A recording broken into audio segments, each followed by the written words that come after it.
ഗസയിലെ വെടിനിർത്തലിന്റെ രണ്ടാം ഘട്ടം ഇന്ന് മുതൽ തുടങ്ങും. ചർച്ചകൾക്ക് ഇസ്രായേൽ പ്രധാനമന്ത്രി ബെഞ്ചമിൻ നെതന്യാഹു അമേരിക്കയിൽ എത്തി.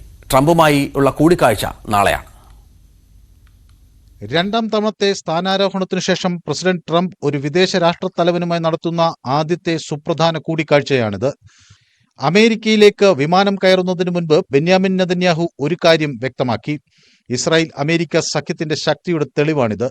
ഇരു നേതാക്കളും തമ്മിലുള്ള വ്യക്തമായ സൗഹൃദം കൂടി അടിവരയിടുന്നതാണ് സന്ദർശനം. ഗസയിലെ യുദ്ധത്തെ തുടർന്ന് മുൻ പ്രസിഡന്റ് ജോ ബൈഡനുമായുള്ള ബന്ധം വഷളായിരുന്നു. വാഷിംഗ്ടണുമായുള്ള ബന്ധം ശക്തിപ്പെടുത്തുകയാണ് ഇസ്രായേൽ പ്രധാനമന്ത്രിയുടെ പ്രധാന ദൗത്യം.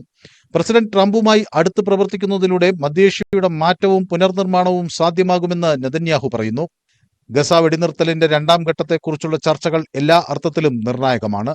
ഇന്ന് ഇസ്രായേൽ പ്രധാനമന്ത്രി ബെന്യാമിൻ നെതന്യാഹു US പ്രസിഡന്റ് ട്രംപിന്റെ മിഡിൽ ഈസ്റ്റ് ദൂതൻ സ്റ്റീവ് വിറ്റ്കോഫിനെ കാണും. തടവിലാക്കപ്പെട്ട ഇസ്രായേലി ബന്ദികളെക്കുറിച്ചുള്ള വിഷയവും ചർച്ചകളിൽ ഇടം പിടിക്കും.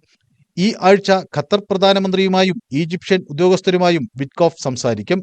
ട്രംപുമായുള്ള കൂടിക്കാഴ്ചയ്ക്ക് ശേഷം മാത്രമേ നെതന്യാഹു സമാധാന ചർച്ചകൾക്ക് ഖത്തറിലേക്ക് പ്രതിനിധി സംഘത്തെ അയക്കുന്നതിനെക്കുറിച്ച് തീരുമാനിക്കൂ.